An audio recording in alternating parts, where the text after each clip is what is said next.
Bismillahirrahmanirrahim. Assalamu alaikum students.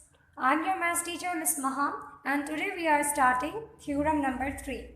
Now let's read the statement first. If a transversal intersect two coplanar lines such that the pair of alternate angles are congruent. If के बाद जो भी आपके पास condition given होती है that is given, ये आपके पास given है थ्योरम में कि आपके पास एक ट्रांसवर्सल लाइन है और वो ट्रांसवर्सल कट कर रही है दो लाइंस को, और वो दोनों लाइन कैसी है? Coplanar. Coplanar means they both are in same plane, दोनों एक ही प्लेन पे मौजूद है. Such that the pair of alternate angles are congruent, और जब ट्रांसवर्सल दो लाइंस को कट करेगी they form two angles, two alternate angles, और वो दोनों एंगल क्या होंगे? कॉन्ग्रुएंट मींस सेम होंगे. Then the lines are parallel. We have to prove the lines are parallel. We have two lines and both lines are parallel. दोनों line ऐसी है जो एक दूसरे को इंटरसेक्ट नहीं कर रही, ये हमें प्रूव करना है. तो हमने क्या किया? First of all we draw the diagram. First diagram किस तरह से ड्रॉ करनी है? आपके पास सब चीज़ें यहाँ पर स्टेटमेंट में गिवन है. आपने देखा यहाँ पे we have two coplanar lines, दो लाइंस आपने ड्रॉ की, एक ए बी और एक सी डी. अब यहाँ पे कंफ्यूजन ये है कि हमें ये नहीं पता कि लाइंस पैरेलल है भी या नहीं. तो हमने क्या किया? दोनों सूरतें इसकी बना दी कि लाइंस पैरेलल करके भी बना दी, और हमने डॉटेड से ये रिप्रेजेंट करवाया कि ये लाइंस आगे जाके इंटरसेक्ट भी कर सकती हैं. ठीक है, we don't know they both are parallel और नॉट, तो हमने इनको पैरेलल भी ड्रॉ किया और हमने डॉटेड से ये रिप्रेजेंट किया कि हो सकता है कि आगे जाके वो क्या हो जाए? इंटरसेक्ट हो जाए. ठीक है, एक ट्रांसवर्सल हमने ड्रॉ किया. टू कोप्लेनर लाइंस कौन सी है? A B and C D, और एक ट्रांसवर्सल लाइन है. The transversal line is E to F. Transversal line ने जब ए बी और सी डी को कट किया तो ट्रांसवर्सल के ऊपर टॉप पॉइंट जब ई एफ लाइन ने ए बी को कट किया एट पॉइंट पी, और सी डी लाइन को कट किया एट पॉइंट क्यू. ठीक है, ये पॉइंट्स आप मेंशन करेंगे. ठीक है, इसके बाद हमने ये सपोज किया कि अगर ये लाइंस आगे जाके इंटरसेक्ट हो गई तो वो इंटरसेक्ट होंगी at point R. Okay students, now अगर हमने ये सपोज किया है कि ये लाइंस पैरेलल नहीं है, अगर ये लाइंस पैरेलल नहीं है तो हो सकता है कि आगे जाके क्या हो जाए? वो इंटरसेक्ट हो जाए. तो सेकंड डायग्राम कैसे बनाएंगे? ए बी को आप इंटरसेक्ट करवा देंगे किस लाइन पे? सी डी लाइन पे. आप देख रहे हैं नीचे वाले डायग्राम में सी भी है आपके पास, डी भी है आपके पास, और उस डी को हमने आगे तक एक्सटेंड किया है, और ए बी को हमने कैसे ड्रॉ किया? डॉटेड लाइन से, और हमने कहा ये दोनों क्या है? They are intersecting line. दोनों को इंटरसेक्ट करवा दिया एट पॉइंट आर पे. ठीक है, यहाँ भी एंगल 1 है, यहाँ भी एंगल 2 है. ये हमारी कंस्ट्रक्शन है और ये हमें गिवन है. Let's start the given. Given में आप क्या लिखेंगे? सबसे पहले आप लिखेंगे we have two coplanar lines. आप लिखेंगे A B and C D are two coplanar lines, and E F is transversal. जो जो चीजें आपकी स्टेटमेंट में गिवन थी आपने वो देख के गिवन में लिख लिया. गिवन में क्या लिखा? A B and C D are two coplanar lines and E F is transversal.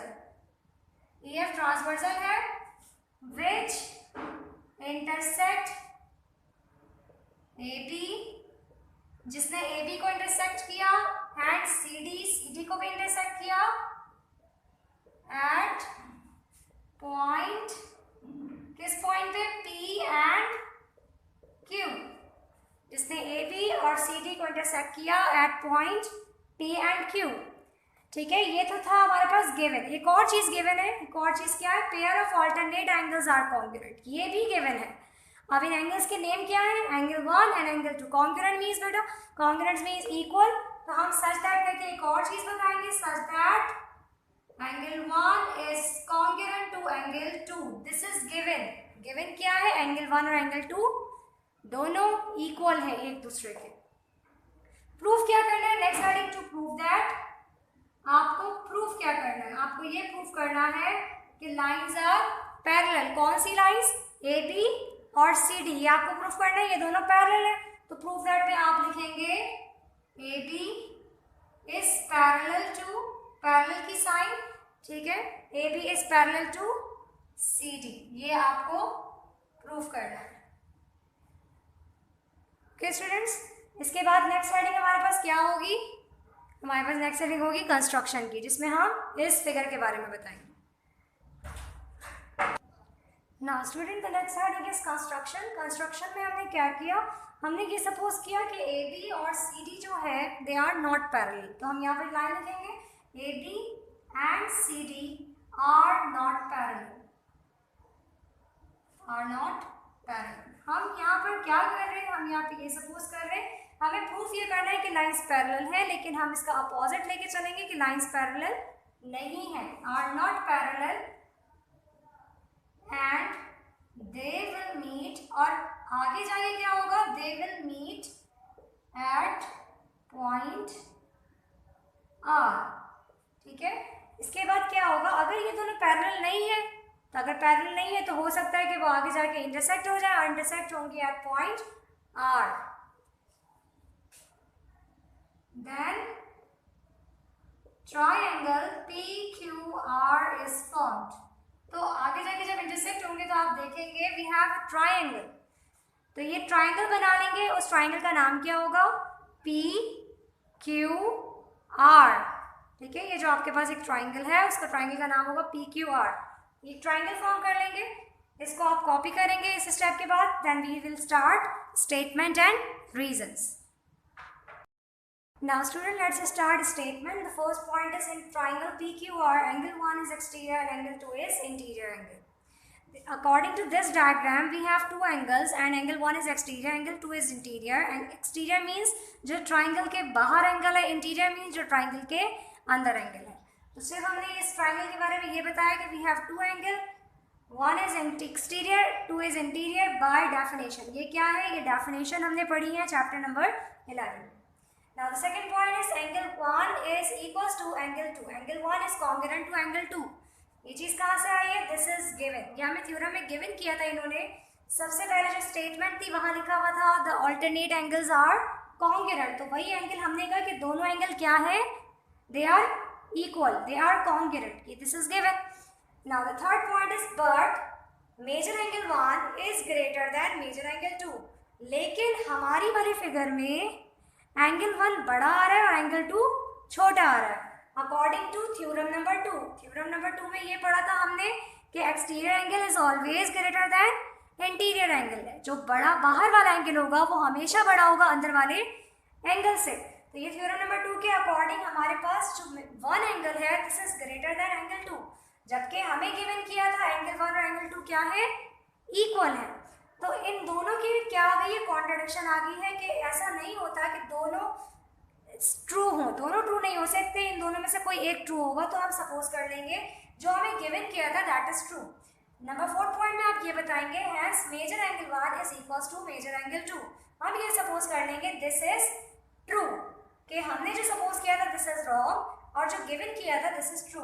And AB and CD do not intersect. अगर ऐसा है कि दोनों एंगल इक्वल आ रहे हैं तो हम कह सकते हैं कि हमारी लाइंस इंटरसेक्ट नहीं हो रही, क्योंकि जब हमने इंटरसेक्ट करवाई है तो एंगल तो बड़े आ रहे हैं। ठीक है, तो इससे ये प्रूव हो गया हमारे पास कि हमारी लाइंस इंटरसेक्ट नहीं हो रही, हमारी लाइंस इंटरसेक्ट नहीं हो रही, और जो लाइंस इंटरसेक्ट नहीं होती दे आर पैरेलल लाइंस। तो हम 5th पॉइंट में कह देंगे AB and CD are parallel line. इस पॉइंट के रीजन में आप देख रहे हैं trichotomy property of order relation.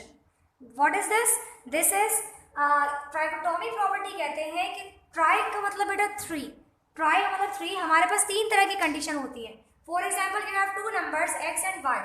x या तो y से हमेशा बड़ा होगा, ठीक है, x या तो y से छोटा होगा। 3 तरह की कंडीशंस होती हैं कि 2 नंबर है आपके पास, वो 2 नंबर में से एक बड़ा होगा एक छोटा होगा, ये पहला छोटा होगा दूसरा बड़ा होगा, या तीसरी प्रॉपर्टी है या दोनों क्या होंगे, इक्वल होंगे।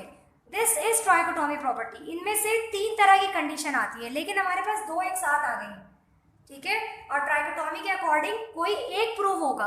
तो हमने क्या किया था, हमने कौन सा प्रूव कर लिया, हमने कहा कि angle 1 is equal to angle 2। कोई एक को हमने ट्रू करते हुए ट्राइकोटोमी प्रॉपर्टी लगाते हुए हमने कहा इन दोनों में से कोई एक ट्रू होगा। कौन सी वाली ले ली हमने, इक्वल वाला। और फिर लास्ट पॉइंट हमने क्या लिखा, AB एंड CD पैरेलल। ये पैरेलल क्यों हो गए, क्योंकि इंटरसेक्टिंग में एंगल्स ग्रेटर आ रहे थे। जब हम एंगल को हम इक्वल लेंगे तो हम लाइंस को क्या ले लेंगे, पैरेलल लेंगे। और रीजन में क्या लिखेंगे, because they are coplanar and do not intersect. क्योंकि लाइंस जब इंटरसेक्ट नहीं हो रही तो वो क्या है, they are parallel. Okay students, घर पे आप क्या करेंगे, दिस थ्योरम आप इसको पूरा राइट करेंगे अपने पास, इसकी प्रैक्टिस कीजिएगा। इसके बाद इंशाल्लाह थ्योरम नंबर 4 करेंगे जो इसका ही ऑल्टरनेट है। ठीक है, टेक केयर ऑफ योरसेल्फ, अल्लाह हाफिज़।